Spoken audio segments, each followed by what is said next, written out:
Welcome to Watch the Fight Boxing Talk. This video is about the second SpenceCrawford press conference that took place in New York on Wednesday, June 14th. Shout out to both Bud and Spence for two great press conferences and several interviews that shows their character, personality, and helps us to better understand and connect and relate to them more. Errol walked out to Big X the Plug's song called Texas at both press conferences, I believe. Shout out to Big X the Plug. He's a new up-and-coming artist from Dallas, Texas. I'm not very familiar with him because he's still pretty new, but he's gaining a lot of traction, so congratulations to him for the success so far. And big up Errol for getting that song more exposure. It would be dope for Bud to do the same thing with a popular artist from Omaha as well, if he's not doing that already.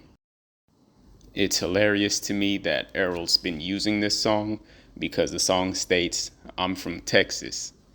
I find it entertaining because Crawford feels differently about Spence. Crawford has stated many times that Errol is from New York in multiple interviews. He openly criticizes Spence and the Charlo twins about claiming Texas.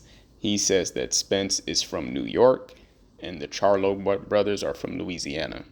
So Errol choosing this as his entrance song seems like his way of addressing the debate of where he's from without directly arguing with Bud about it. The first line of the song states, I'm from Texas, where we still riding swings and put diamonds in our necklace." So let me break this down while we're on this topic because there seems to be people that don't understand this concept. Spence is from Texas, end of story. Yes, he was born in Long Island, New York, but he left New York when he was 2 years old, and he's been in the Dallas, Texas area ever since. From 2 years old up until 33 years old, he's been in Texas. Errol went to elementary school, middle school, and high school in Texas. He learned how to drive in Texas. He got his first car in Texas. He made all his friends in Texas. He started boxing in Texas. He got his first ID and his high school diploma in Texas. He lost his virginity in Texas. He had his kids in Texas. He knows Dallas and the metropolitan area like the back of his hand. He could tell you more about Texas than he can tell you about New York because he didn't grow up there or he didn't do anything in New York. He can't tell you how to get to the Statue of Liberty or anything else in New York, but he can tell you how to get to Reunion Tower in Dallas, most likely, or Dealey Plaza, or Jerry World, or the American Airlines Center, or the Margaret Hunt Hill Bridge, or any of the museums out there in Dallas, or even the historic district in Dallas, or Deep Ellum, or the Dallas-Fort Worth Airport. He got his country accent in Texas. So Spence is just all around Texas. Y'all get the point. If Spence went back to New York, he would be a visitor because he doesn't know anything out there. He doesn't know New York slang, which is crazy and totally different. He would have to learn everything all over. You probably couldn't pay Errol to move to New York because he's too used to Texas now. He knows Texas culture, and New York would be a culture shock. Being born somewhere doesn't make you from there. Where you spend the majority of your time, where you develop your identity, where you develop your foundation is where you're from. So, Errol Spence Jr. is from Texas. Bud was born and raised in Omaha, so he's from Omaha.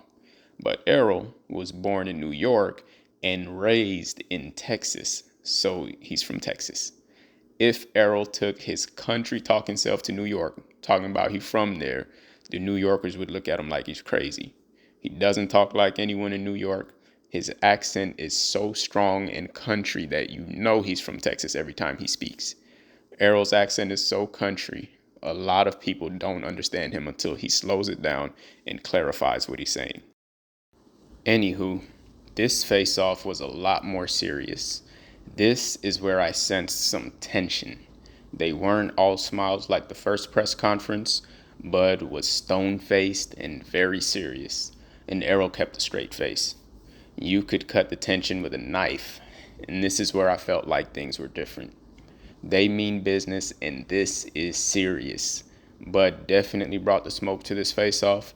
He was giving ice cold killer vibes. He made a statement, in my opinion, and he stood out in this face-off for sure. He seems ready to get in that ring. Bomac came to the podium first, and he showed respect to Errol and Derek, and he also praised Bud. Then Derek came to the podium, and he showed major respect to Bud and his accomplishments, and he praised Errol too. After that, Terence Crawford came to the podium, and he mentioned that it doesn't matter what took the fight so long because they're here now. And when it's all said and done, we're all going to say that Terence is special, and we're going to mark him as one of the greatest of all time. He addressed the naysayers critiquing his resume, saying that he didn't fight nobody. He ended his speech by saying Errol will be another nobody that he fought. I get what he's trying to say, but I think that Errol's accomplishments speak for themselves. And Errol overshadows everybody on Crawford's resume. So fighting Errol is very different, and it would be the most meaningful win for Crawford. Bud was all smiles at the podium, and he made it very clear that this is the Terence Crawford era. Spence addressed some very important topics when he spoke. He showed Bud some respect and asked for the consumers or viewers to support the boxers and to show the businessmen and fighters alike that there is a reward in taking risks. Very important because many fighters don't want to lose their undefeated records or take the hard fights because either they won't make good money from it or the support will dwindle if they take a loss. That actually makes the boxers more reluctant or hesitant to do what's best for the sport of boxing, and instead, they do what's best for themselves. How everybody doing today? I feel like this is the biggest fight in boxing. If you look at Terrence's style, you look at my style, you already know, if you know our mentalities. He's not going to want to break. I'm definitely not going to want to break, but I feel like somebody got to break come fight night. And we need all y'all to support us because, I mean, we got to show these people in suits, we got to show these other fighters that there is a reward in taking risks. So the best got to fight the best, and we got to show people that, especially people in suits and these other boxers, that you fight the best, it's a reward for that. You know, and I'm just grateful to be here, man. Very blessed for this opportunity to be the first ever undisputed welterweight champion of the world and fighting a great fighter like Terence Crawford. I'm ready to put on a great show, a great performance, and show people how great I am and show people why I will be one of the best welterweights ever of all time. I'm telling you, do not want to miss this fight. This is going to be a great fight. I'm going to put on a great show. I'm going to show everybody why I be breaking people. Make sure y'all tune in July 29th. It's going to be another man down, and it's strap season time.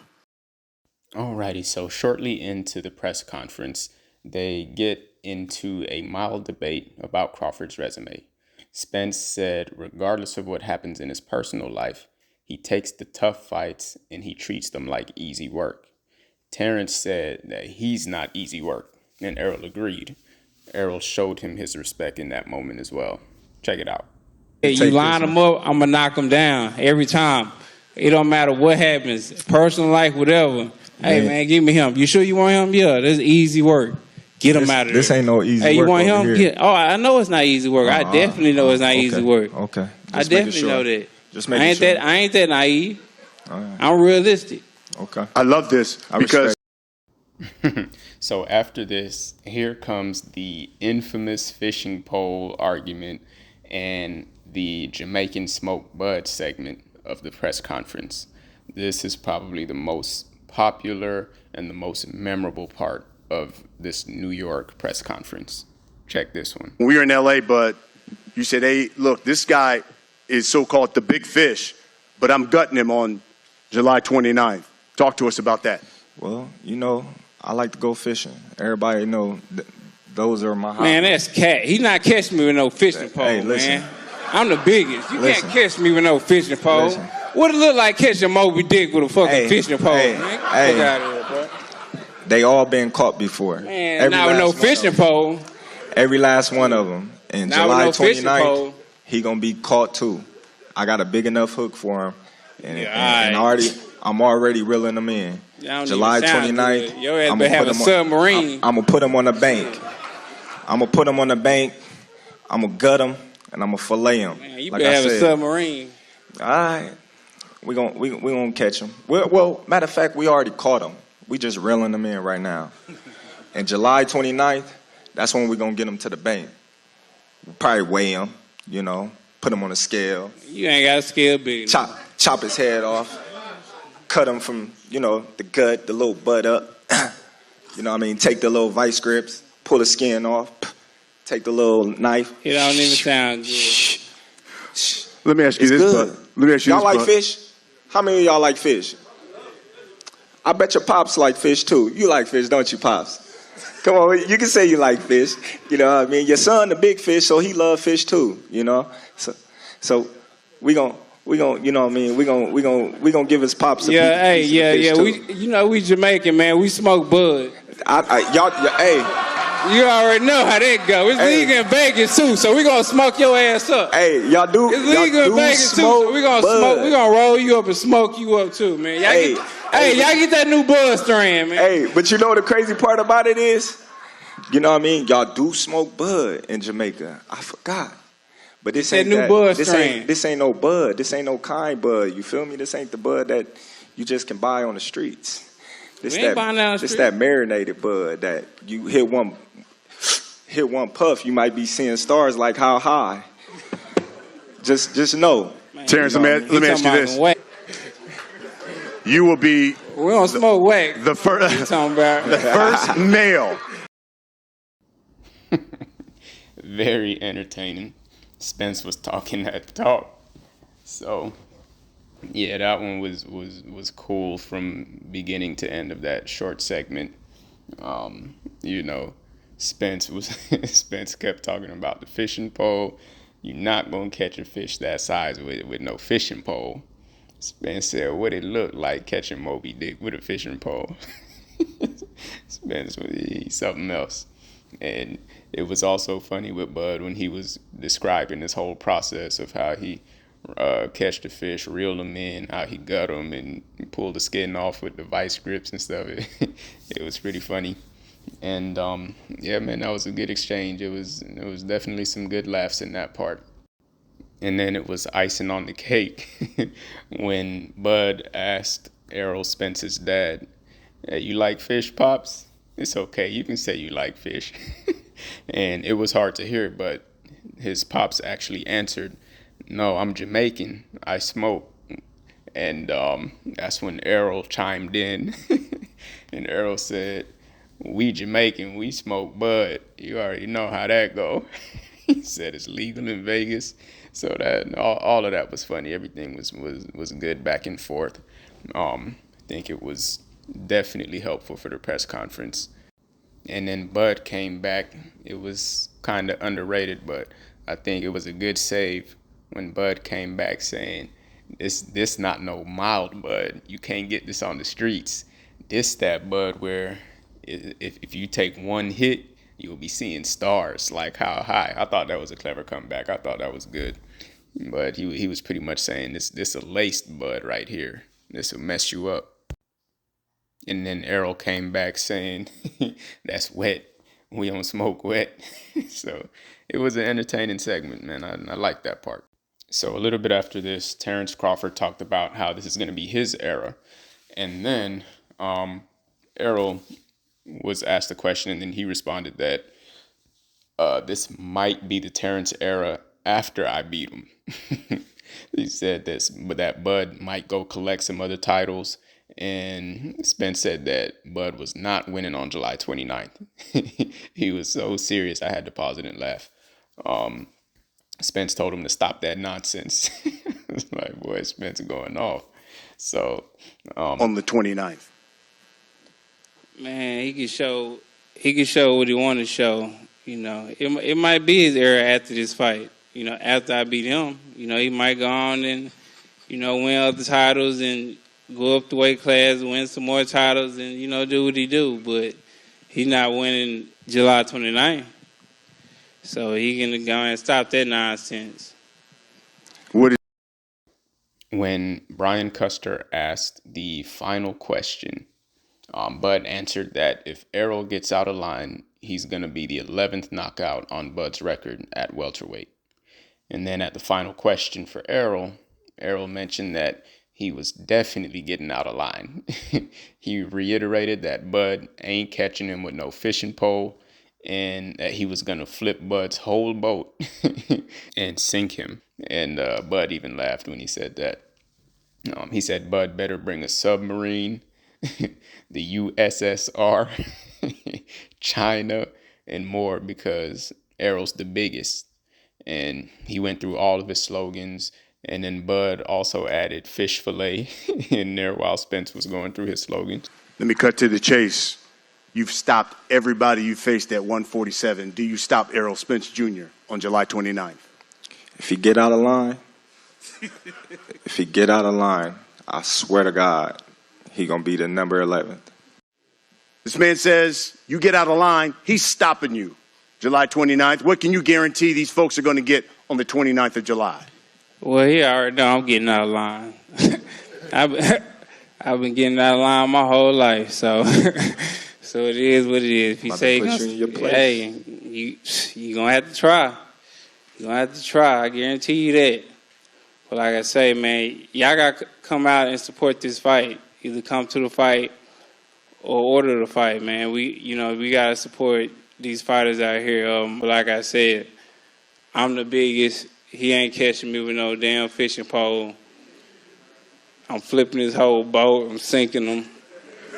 You better come with a submarine, the USSR, China, everything. Because like I said, man, I'm the biggest shark. I'm Moby Dick. I'm the king. Ain't nobody stop me. It's strap season, man down. Make sure y'all tune in. Y'all going to see another great show and another performance. At the end of the press conference, Spence touched on something that Andre Ward had recently touched on, and that was the, sanctioning bodies collecting earnings from whatever the boxers get paid. So I think he used this press conference to bring up some good topics and to talk about things that haven't really been addressed but needs to be addressed on the business side and stuff that'll help the boxers more overall in their future and for their retirement as well. Turn my mic back on. Turn my mic back. And we got to know where, we getting 3% to these organizations. We got to know where this money going to. A lot of times they getting, you got Canelo and Josh and all these guys, making $50 million, and these belts getting 3% of that. Where's it going to? How's it helping the fighters out? What are they doing with it? But overall, the press conference ended up being fun. It was exciting. The final face-off was fun as well. They were all smiles. You can tell they were all having fun, from Bud and Spence, as well as Derek James and Bomac as well. Bomac was pretty excited towards the end after the face-offs. Bud and Spence had some good laughs while they were facing off. And then Derek went over and talked to Terence Crawford for a little brief while, and he talked to Bomac as well. So yeah, it was a overall good and successful press conference, I would say. Definitely some highlights in there, and definitely some entertaining parts for the viewers. So thanks everybody for tuning in. I will see y'all on the next one. Spence Jr. and Terence Crawford.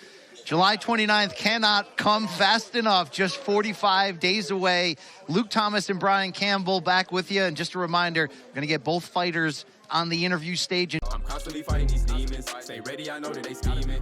They want my life and my freedom. Silent killer, you know how I treat them. I'm constantly fighting these demons. I know that I won't be defeated. Ain't running cause ain't no retreating. Self-love was all that I needed. I'm constantly fighting these demons. Stay ready, I know that they scheming.